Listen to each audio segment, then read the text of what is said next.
maay Aliou Badji maa ngi bureau planification suivi évaluation bu Thiès ville dama ñëwoon fii Thiès commune de comme encore Thiès Ouest pour représenter monsieur Arfan Seck IF de Thiès ville boo xamante ne au moins dafa empêché ci benn tâche administrative bu ko téye au bureau donc damay rafetlu trop ci geste bu monsieur Aliou Sow maire de la commune de Thiès Ouest bu mu def ci école yi tey fourniture yu mu joxe mun na permettre élèves yi dès lundi ñu mun a au moins commencer liggéey bi convenablement. voilà li may wax directeur yi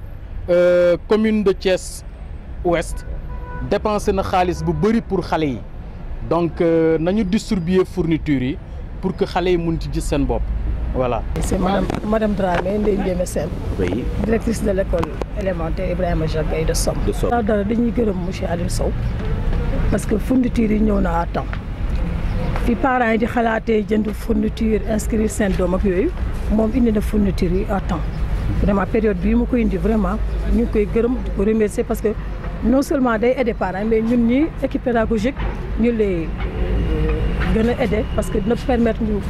démarrer suñu travail librement. xale yi nag am na ñu bëri ñëwaguñ mais dañ doon ne dafa am ñoo xam ne dañoo dem vacances bu ñu laajee seen morom yi ñëwaguñ et que ñu ngi leen di séntu vraiment ci lundi bi incha allah xëy na ñu bëri nañ ñëw. yàlla loolu liggéeyu équipe pédagogique bi la en collaboration avec comité de gestion bi nga xam ne Moussa Sagna moo ko dirigé ak beneen mouvement boo xam ne bon association des anciens élèves de l'école de Somme boo xam ne Abuja voilà ñoom daal vraiment ñoom ñoo ñuy jàppale wax dëgg yàlla mais école bi commencé yanj ni li ngi ñaan nag doole gi yëpp waaye nag li ngay gis li muy yanj yoon yëpp amul courant nag. waaw cumul de facture non payé la wax dëgg yàlla.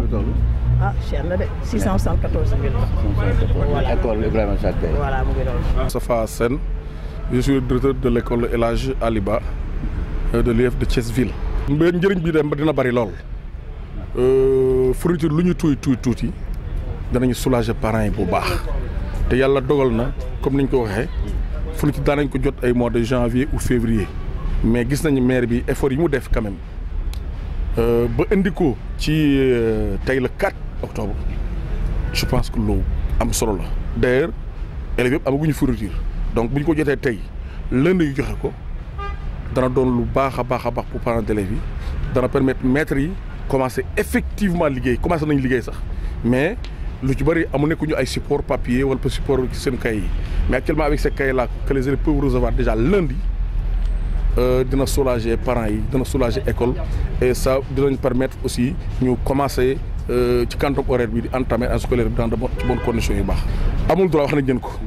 leen ko même bu amul cahier wala fu ñu bindee ñun mën nañ ay pexe pour jàngal loolu rek dafa war a jeex il faut que ñu wut leen parents yi aussi góorgóorlu ak li ñu leen jox ñu fexe xale bu nekk am benn cahier wala ñaar wala ñett pour mën a commencer léegi nag bal bi wax dëgg yàlla mu ci camp parents yi ñun commencé nañu maîtres yi nekk nañ sur place. lépp ñi ngi ci école yi fii fi indoon day sunu Thiès Ouest bi bariwul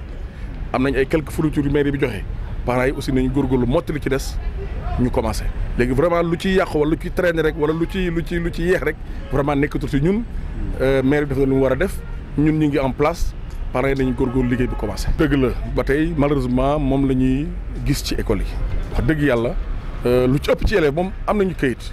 mais bu fekkee école bu nekk am na lu mot fukki élèves yi amul kayit. ñi am fukk ak juróom ñi am juróom bu ñu dajalee l'ensemble des écoles ça fait un petit paquet dana fekk benn nombre boo xam ne tuuti day xaw a perturbé mais quand même Thiès ba tey am nañu mooy dëgg ba tey école yu ñu dem classe yu ñu dem du CI ba ci CM2 dinañ gis ne élèves yi amuñu ay am nañu élèves yoo xam ne amuñu ay kayit ay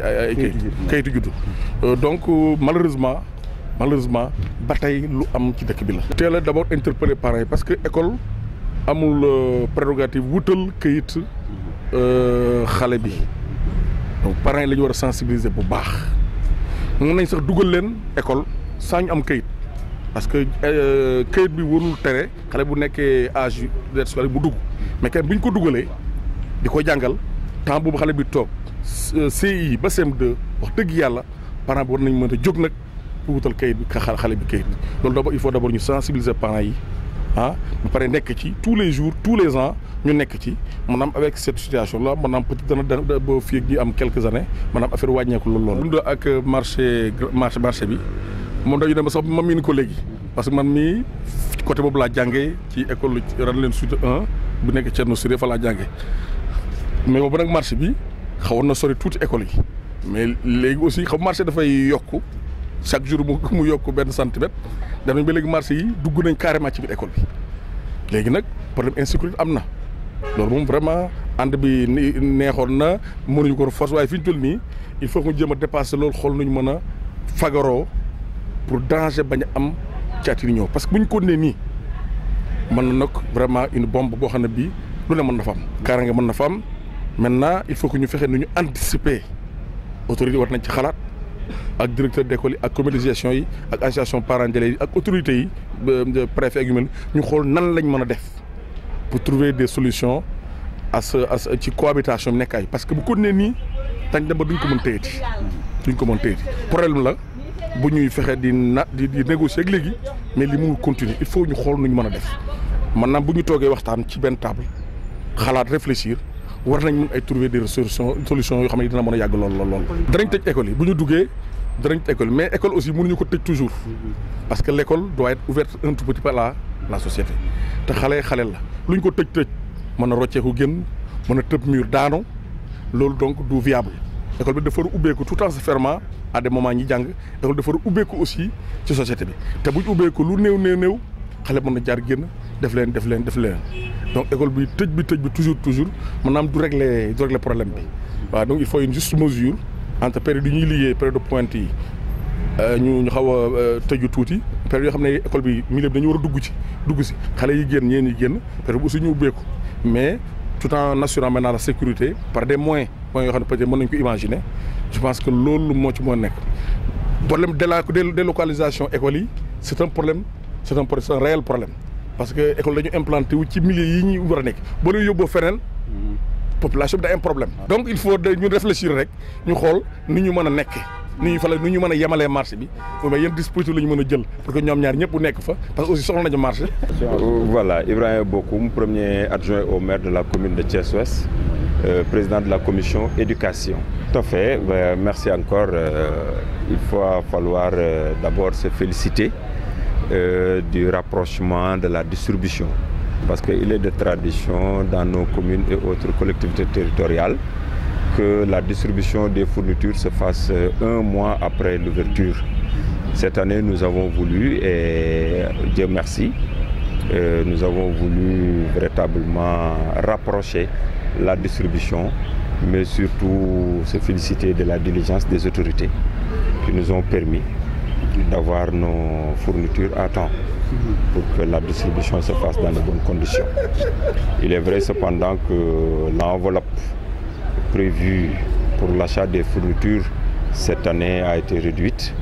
Les fonds de dotation totalisent 9 millions, mais néanmoins nous avons pu acheter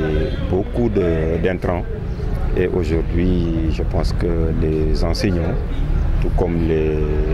chefs d'établissement, se félicitent du pas fait par la commune. Et aussi,